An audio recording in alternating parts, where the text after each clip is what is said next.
Yeah. So the main thing at rest, for sure, you should always be nasal breathing. There's tons of reasons for that. First, the nose is a filter. So, you're, especially now, people should care about that, like that's your first line of defense for your immune system. If you just bypass that by mouth breathing, then you're exposing yourself to a whole bunch of problems. And Yeah. you can always think of someone, like, someone who says that they can't breathe through their nose because they're stuffy all the time, but then you also know that they're sick more, and it just starts this crazy cycle downhill, over and over again. So that's number one. Number two, you have receptors behind your nose for nitric oxide, which basically those expand your blood vessels and lower your blood pressure and just get better blood flow in general. So the way that oxygen gets into your body for use as energy is through the bloodstream. So if the blood is or if the vessels are restricted, then you're just not even getting the circulation of oxygen that you may properly need. It also, when we breathe through our nose, the diaphragm, it always moves first when we breathe, but it actually moves more when we breathe through our nose. So you're just getting access to a much deeper breath through your nose from the beginning. Those are really kind of the basics. The part that any of your people who are into fitness and exercise care about is basically when you're breathing through your nose, you burn fat for energy, and when you breathe through your mouth, you burn sugar for energy. So almost all of us exercise in some way to look better and potentially burn fat. Welcome to the Movement Code if podcast. If you're breathing through your mouth, you're not burning fat, movement, and if health, you're breathing and through lifestyle, your nose, so that you are can expand and grow. Hey guys, my name is Antonio Gerlay, your host for the Movement Code podcast. I am a father, husband, business owner, rehab practitioner, and coach. Information overload has paralyzed many of us, and we are overwhelmed with good intentions and don't know what or who to trust. We aim to provide you clarity and confidence by bringing you expert advice for the everyday person. Thanks for spending some time with me today, and enjoy the episode. All right, guys, welcome back to the Movement Code podcast. This is episode 9, and today we are chatting with Kevin Kirsch. He is a doctor of physical therapy here in Colorado, where we are, and he has been teaching on breathing with Art of Breath, which is an educational company that is directed towards teaching people how to breathe, mostly directed towards coaches and clinicians. But I wanted to go to someone, to the source of someone who is actually teaching this material. Now, breathing, as we kind of get into the episode, has kind of been a mainstream buzzword. A lot of people have been talking about breathing in the health and the fitness world, I think with not a lot of knowledge behind it, just indicating that breathing is important. And, anyone would argue that breathing is important. It's the first thing we do in life. So it's obviously a vital necessity that we have, but how do we optimize that? How do we control it? How do we learn more about our breath to, potentially optimize our performance and just health in general? So that's what we get into. Zoom cut us out halfway through our original interview, which I missed, towards the end. So you'll see a little splice or a little edit of us just finishing up this episode.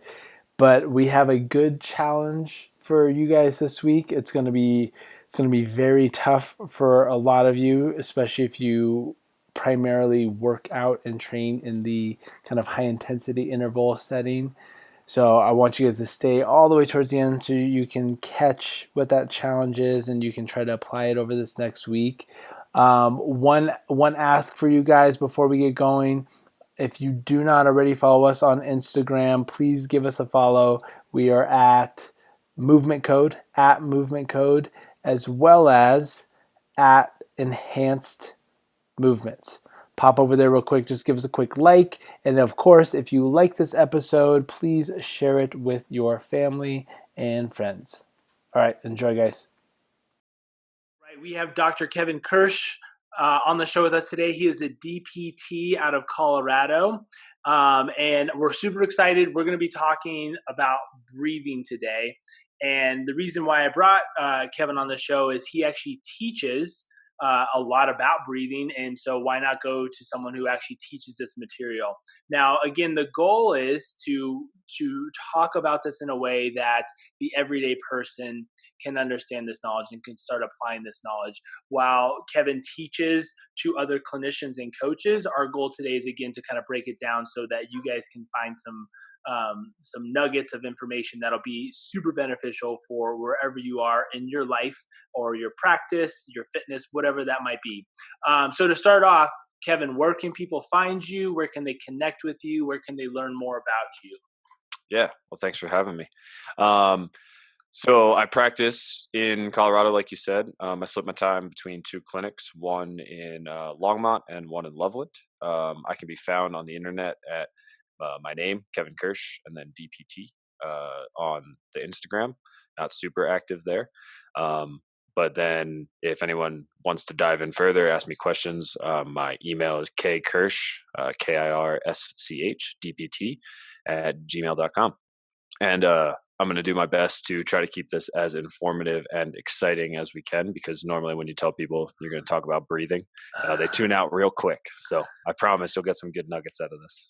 Yeah, no, man. That's what's interesting. And kind of before the show, we were sharing this as well. And both of us we're in the health and fitness and industry in the field, and this is something that at least we see talked about a lot. And at a certain point, I was almost turned off by it because it seemed like everyone was talking about it so much that it was almost so diluted that I didn't even know what the message was trying to be that they were trying to share was. We obviously know it's it's not beneficial. It's a necessity, right? And it's the first thing that we do when we come upon this earth. And I was kind of honestly, like I said, I was kind of turned off by it, and that kind of pushed me away from wanting to learn more about it. And just more recently, I've been reconnecting with it and just trying to gain some more knowledge about it. Thus, wanting to have you on the podcast to chat a little bit more about it. So I do have a couple questions, and we'll just kind of see where this goes. Now, breathing has been a topic of discussion, like we said, for thousands of years. It has been in practice with yoga, meditation. Why do we? And again, this I might be getting my time frames wrong here, but why does it seem like there's been such a resurgence of breath talk in the last 10 to 15 years in the health and fitness community? Yeah, so I think you're getting a couple angles of it. I think from the practitioner side of things, where you and I are coming from, you started to see some bigger names within the education space start to talk about it. We had the Postural Restoration Institute, which is all about just being able to take a proper breath, and that got pretty big. Functional movement started to talk. They released a breathing course probably 4 years ago now, and that started to get people into it. I think from the Gen Pop side of things, you're really starting to see people get exposed to it through like yoga classes and the rise of people like Wim Hof and stuff like that. You started to get that kind of like almost viral sensation of holy shit, can I curse on this podcast? Yeah. Sorry. No, you're good. Of holy shit, like I can get high by breathing almost. Like if I do these crazy breath techniques, I can start to experience like euphoria and stuff I haven't felt before. And I think that kind of those two ends started to meet together at some point, and everyone wanted to figure out like how could they leverage both sides of that. Because I know people who have no interest in health and fitness who are like, oh yeah, I saw that Wim Hof documentary, yeah, that stuff's wild. And then you have people who are really into health and fitness who also haven't been exposed to it. So Yeah, no, those are some interesting points. And I think we forget about, just like with anything else, the extremes of where you can actually take certain things. And what I find to be super fascinating is how something as simple as breathing can give you a response like that. Now, I myself have not pushed it to that end where I've had that experience. I would obviously want to do a little bit more research and homework before I start pushing it. But dude, it's weird. I don't know why this just came up, but I remember as a kid, and I don't know if other kids do this or if I was just messed up, but trying to hold my breath to see my face turn blue. And I literally passed out at one point because I was pushing it that far. And it's just weird to see how the body responds, especially when it comes to such an innate thing, a certain innate function to your body that you don't think about, right? It's just Yeah. something that you naturally do.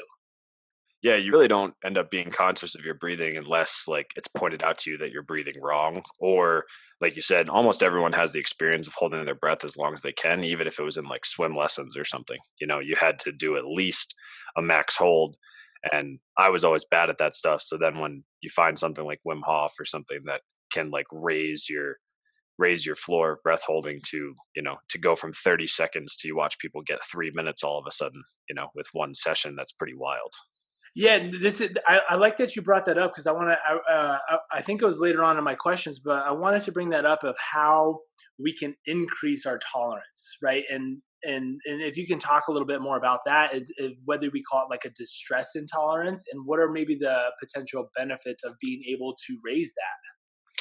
Yeah. So really what's happening at the base level, like when you need to take a breath right now, everyone knows that, bringing, when we breathe in, we bring in oxygen, and we breathe out CO2. And, you think oxygen good and carbon dioxide bad, basically. But what's really happening is when you feel the urge to take a breath, it's not because you're lacking oxygen. It's because you've built up carbon dioxide in your body, and your body wants to get that out. And it basically is, how much of that carbon dioxide can you tolerate? Some people can only tolerate it for 5 seconds. Some people can tolerate it for 2 minutes, depending on, what level you're at. So when we take breaths in, it's not because you don't have oxygen, it's because you've built up carbon dioxide as kind of a waste product. And depending on how fit you are or how used to that you are, um, that means you have a higher tolerance to the carbon dioxide. Now, if yeah, I mean that's something you think about too, right? Because based on our basic life support classes that we're taking as practitioners, is that when someone is unconscious or passed out and they're not breathing, you need to start that immediate CPR doing the breathing for them. But there is a window where the remaining oxygen in their blood can still circulate through. So that it's not that they're completely diminished, but it's more so when we're in a conscious state that the CO2 is increasing, and that is what makes us uncomfortable.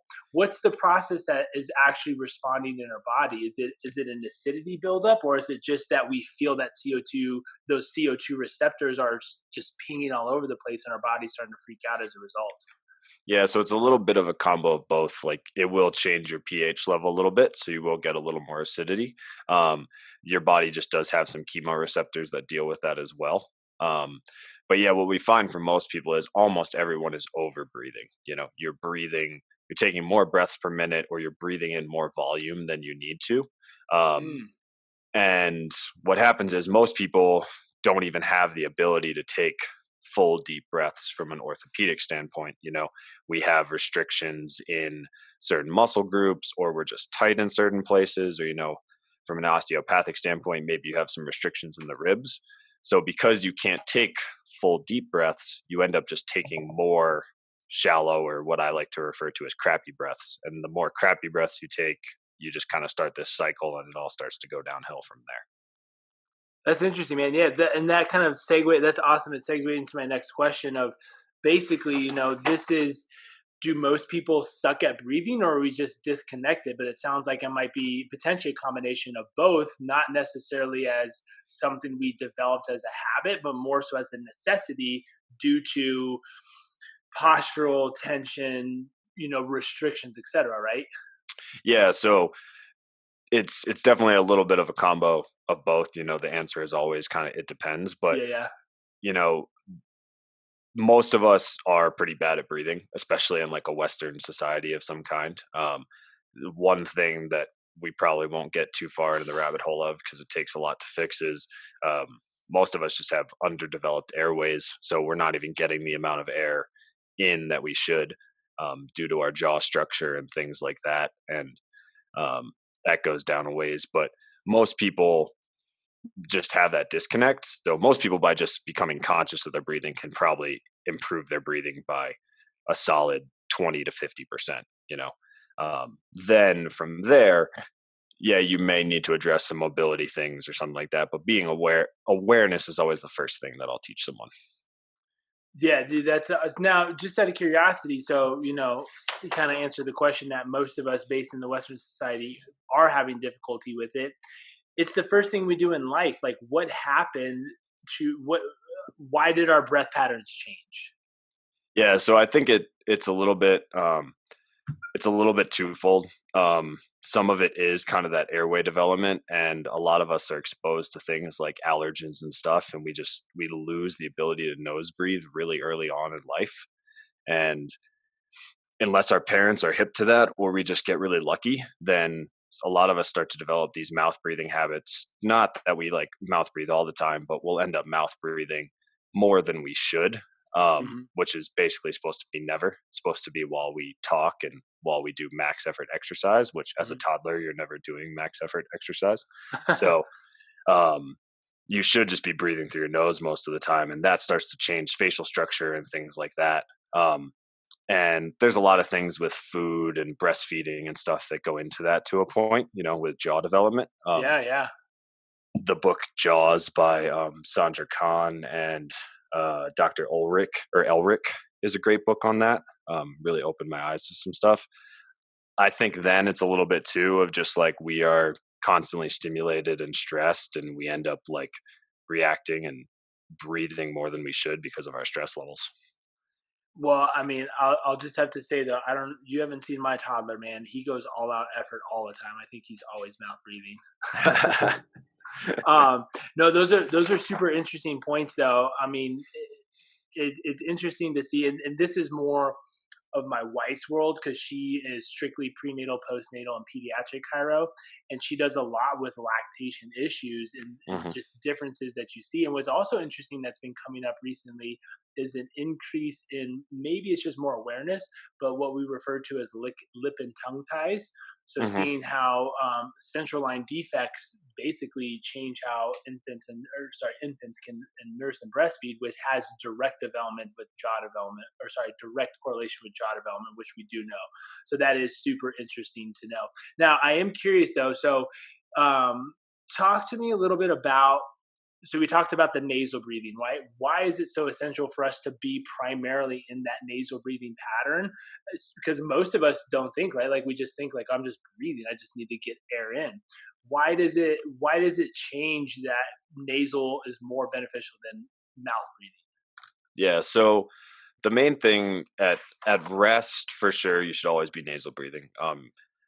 There's tons of reasons for that. First, the nose is a filter. So, you're, especially now, people should care about that, like that's your first line of defense for your immune system. If you just bypass that by mouth breathing, then you're exposing yourself to a whole bunch of problems. And Yeah, yeah. you can always think of someone like, someone who says that they can't breathe through their nose because they're stuffy all the time, but then you also know that they're sick more, and it just starts this crazy cycle downhill, over and over again. So that's number one. Number two, you have receptors behind your nose for nitric oxide, which basically those expand your blood vessels and lower your blood pressure and just get better blood flow in general. So the Hmm. way that oxygen gets into your body for use as energy is through the bloodstream. So if the blood is or if the vessels are restricted, then you're just not even getting the circulation of oxygen that you may properly need. It also, when we breathe through our nose, the diaphragm, it always moves first when we breathe, but it actually moves more when we breathe through our nose. So you're just getting access to a much deeper breath through your nose from the beginning. Those are really kind of the basics. The part Yeah. that any of your people who are into fitness and exercise care about is basically when you're breathing through your nose, you burn fat for energy, and when you breathe through your mouth, you burn sugar for energy. So almost all of us exercise in some way to look better and potentially burn fat. So if you're breathing through your mouth, you're not burning fat, and if you're breathing through your nose, then you are burning fat, and that's pretty proven at this point. There should be some more research coming out and actually getting published this year on that. So, Done. I'm sold. I'm sold. I did not know that. That is super fascinating. And what's interesting too is like, well, so obviously that's gonna pull a lot of people's attention as to like, yeah, I mean, obviously we want to look better, right? We want to burn the fat as opposed to using the sugars. What are How can we also use maybe like a nasal only breath? Because again, I'm kind of pulling from some of the things that Art of Breath uses um, to maximize our aerobic capacity as well. Because not only do we want to look better, we want to burn fat, but we also want to be more efficient, right? Like we want to be able to perform in races or competitions. Yeah, so those two things are basically always linked. When we talk about aerobic metabolism, basically using oxygen for energy for the layperson, and the other half is anaerobic, which is not using oxygen, and that's how people view those. They always think it's one or another. They think there's like a switch, Mm-hmm. but really what happens is when you switch from aerobic to anaerobic, you've used all your ability to use oxygen, and then you start using the other systems. So if you have more of an ability to use oxygen from the outset, then you can go harder and harder with oxygen and then tap into those other resources. And that's basically the sugar that you have stored up. So, Mm-hmm. if you and I are running a race, say it's like a 10K, and you hit a certain pace that you can hold with oxygen, and then you have to switch to sugar, 1 mile into that race, you have 9 more miles to go on sugar at that point. You're probably not getting back to aerobic. But if I can sustain the same pace as you, burning only oxygen till mile 9, then I have this extra gear that I can kick into for that last mile. So it basically just increases your base or your floor, so you can go faster and faster just using oxygen, and then you can switch over. So it kind of correlates to heart rate a little bit. Yeah.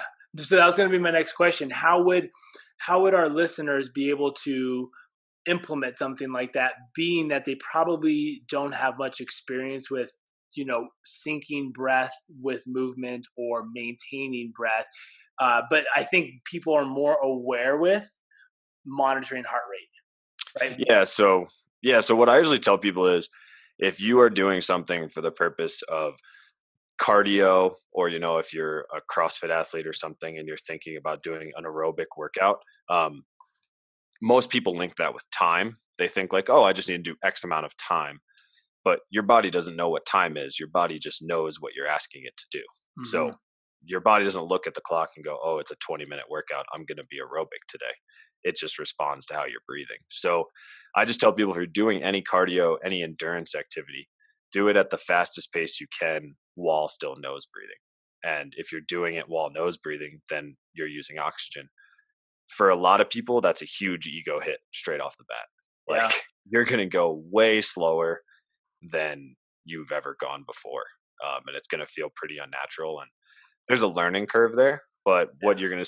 what you're often going to see is, your heart rate is going to go up over time. And you're going to, like, when you start, you may just be at 110 beats a minute with your nose breathing, and you may not be able to go higher. But for me personally, and some other people who have done this for years, like, we can hit 165, 170 beats per minute while still just breathing through our nose, Damn. which is pretty crazy.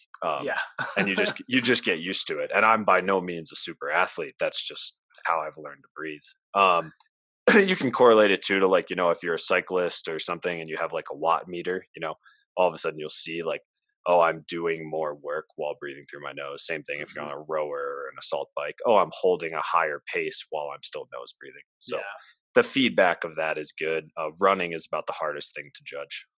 Now, so you obviously, just me knowing your past, you coach, you write programs for people, and you've been in the CrossFit world and kind of been back and forth just as like I have. One thing that I've been recently thinking about is how we really don't do. In my opinion, and I'm not saying CrossFit, I'm just saying in general. Like my workouts, I'm totally guilty of this. Like if part of it is just time. I just go out and do a 5-minute kettlebell snatch test, and that instantly turns aerobic, right? Like I'm just huffing and puffing and going.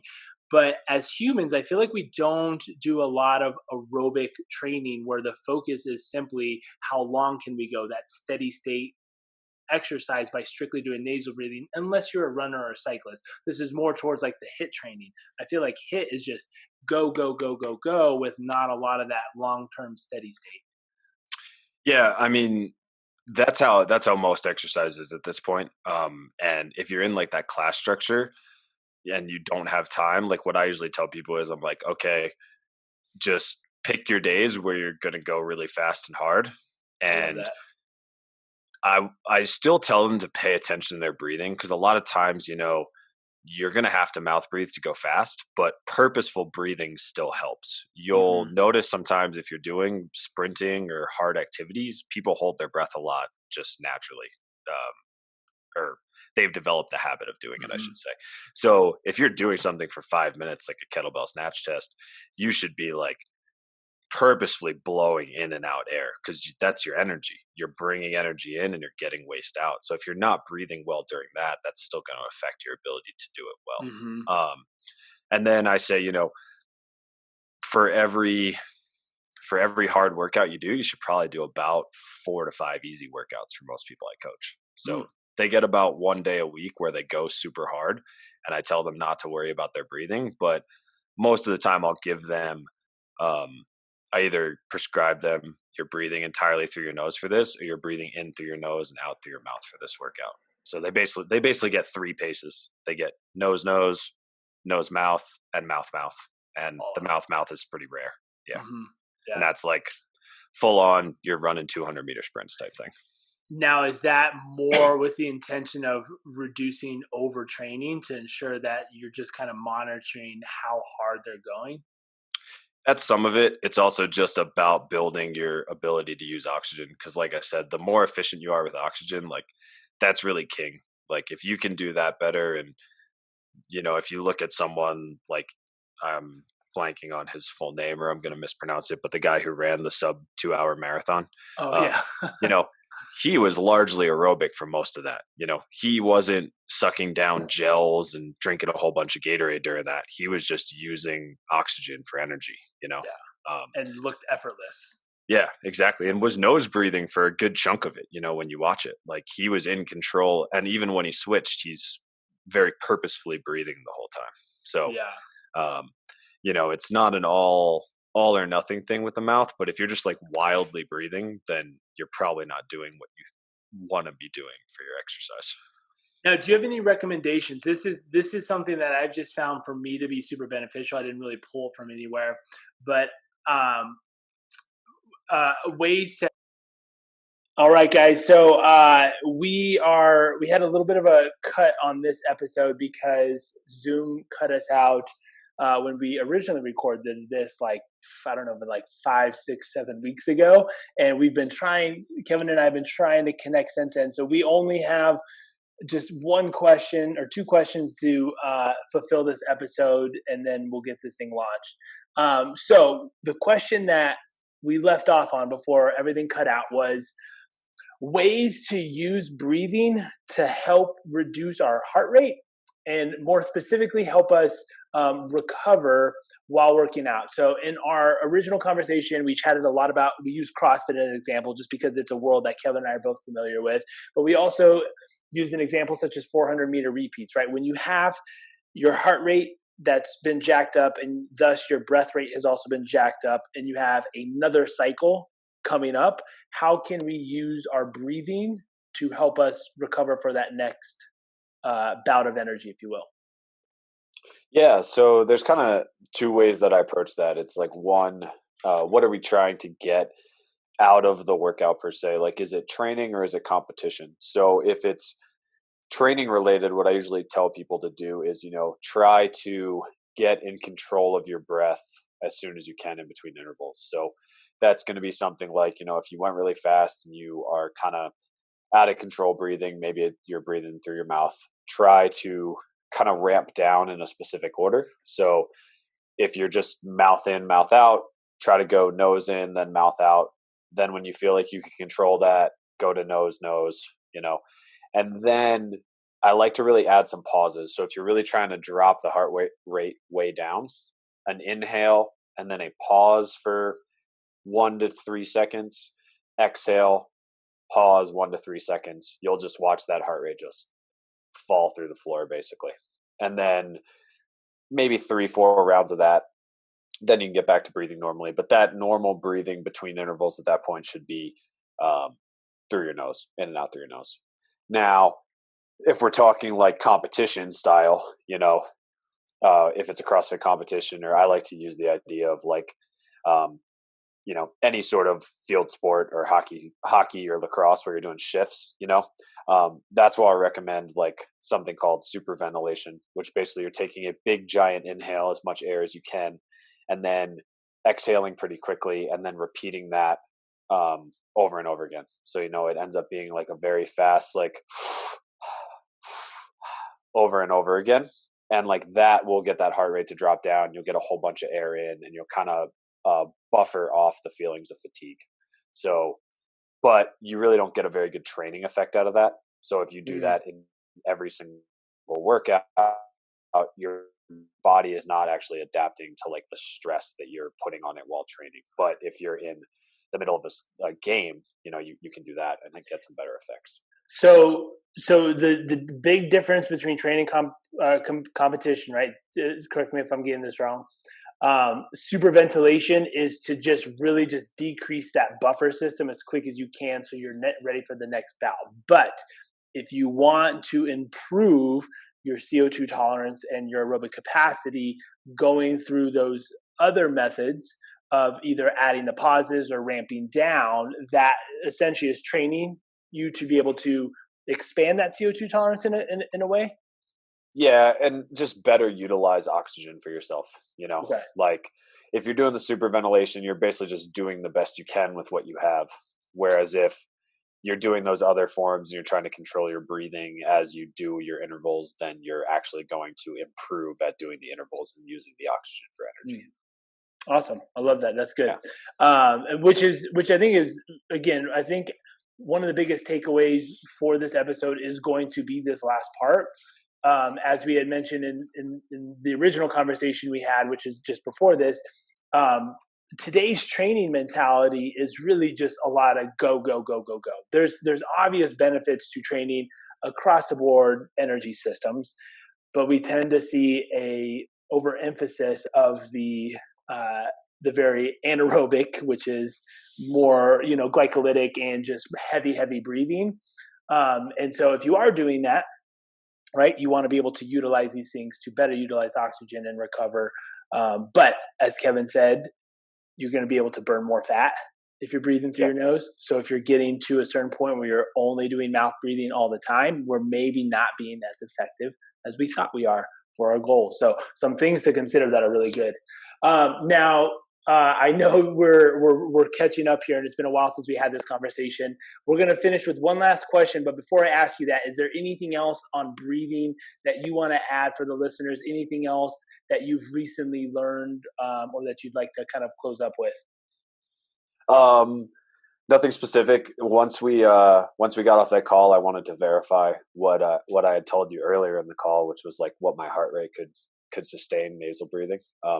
So I did some ski erg, 2 minutes on, 2 minutes on, 2 minutes off for 7 rounds. And I was able to stay nose breathing the whole time. And my heart rate peaked at about 173 for that full 2 minutes. So, I just wanted to make sure I wasn't completely making up those numbers as I told you earlier. But dude, that is solid, man. Yeah. So it didn't feel that good, but it was still, it was still challenging. Now, just out of curiosity, so that's nasal breathing only. So on your 2 minute rest, as I've tinkered around with this myself, trying to stick with nasal breathing only, and I'm using the example of kettlebell swings because that's what I do primarily. Yep. I can push myself while doing my bout.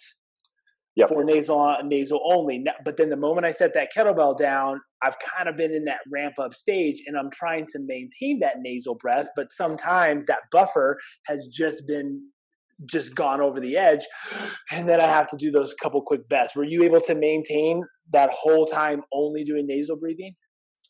For myself, yes. Yeah. So I was able to do that.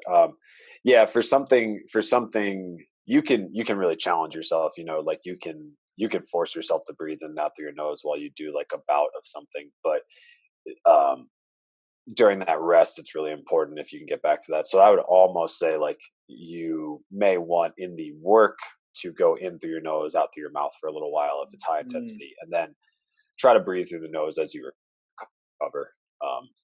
that may be a little bit more beneficial from a training standpoint. Hmm. So sometimes what you'll see is, you can like gut your way through any sort of interval breathing through your nose, but a lot of times you're just not actually breathing that much. You're almost like holding your breath for part of that. So like, you're like, yeah, I did it nasal, but then if you have to immediately open your mouth afterwards, then it really wasn't doing what you intended it to do. So yeah, you're if just that running makes on. sense. Yeah, no, you're almost just running on reserves because you're not able to pull in and out the oxygen that you actually need. Yeah, exactly. Great, man. Hey, I really appreciate you jumping on and catching up with me on this. So, what I tried to do with each of my guests is have them encourage some form of a challenge our listeners can apply this week. So, for instance, in the past, we've gotten into discussions about how much water we should actually be drinking. So, the goal was drink half your body weight in ounces for water every week. What out of our discussion of breathing could be a good challenge for our listeners to just start to either be aware of or to try to start doing over the next week?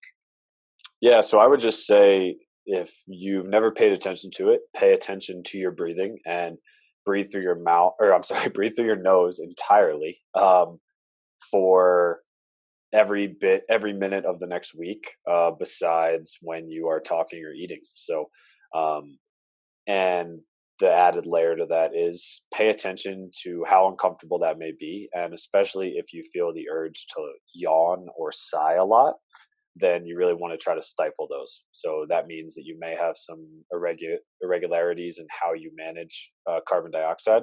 So your body may be trying to yawn or sigh to get rid of some of that. So, notice those, try to stifle those, and then just try to breathe through your nose 24 hours a day for the next week. Even if that includes some exercise, you're going to have to slow down a little potentially, but you're going to get some pretty good benefits. So, and then maybe carry that further than a week. Awesome, man. That's gonna be challenging for all of us. I know. I myself have tried to since our conversation. I've tried doing it, and it's just so hard. And you just drop back right into your just normal habits, just like with anything else. But it's just so funny how a very innate thing, which we don't think about, and actually putting some conscious effort towards it is very, very challenging. Yeah, for sure. So, yeah, I just tell people, keep on trying as best you can. There are tips and tricks out there, but it's really just that kind of conscious awareness, and it tends to benefit you a lot in the long run. So awesome, dude. Well, thanks again for jumping on and finishing this up. And we'll chat soon. Yeah, sounds good, man.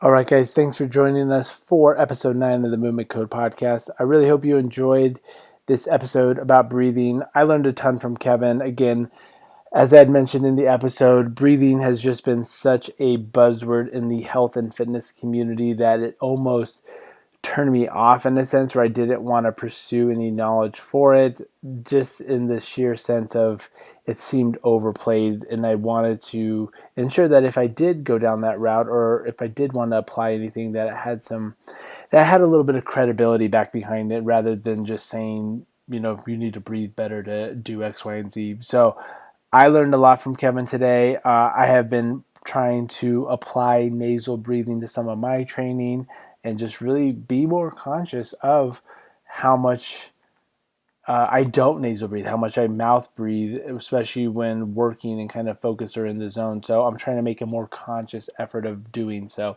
Again, recap, challenge. Over the next week, every minute of the day, you're trying to nasal breathe only, except for when you're eating and or talking. With that, we are trying to encourage you with your training to also do this nasal breathing only practice. So for probably 99% of us, we're going to have to scale down some of our training in order to facilitate or complete this nasal only breathing task. Now, as we kind of got in towards the end there, most of us can push ourselves to do a nasal only breathing exercise during a specific bout of exercise. So for instance, if you're going like 30 seconds hard on an assault bike, most of us can probably hold our breath for 30 seconds while still exercising, but yet then afterwards we're sucking and gasping down air. So the intention is not just do the nasal only breathing while you're exercising, but then work so hard that you have to then hyperventilate to get that air back. So let us know how you guys do with this. We'd love to see some videos or some comments on how this is working for you guys. Again, we're looking at improving the overall system. This isn't just about any one given day training effort. We're looking at improving the total system and the global scale of your programming and training. So thanks again for joining us again, episode 9, and we look forward to seeing you guys next week.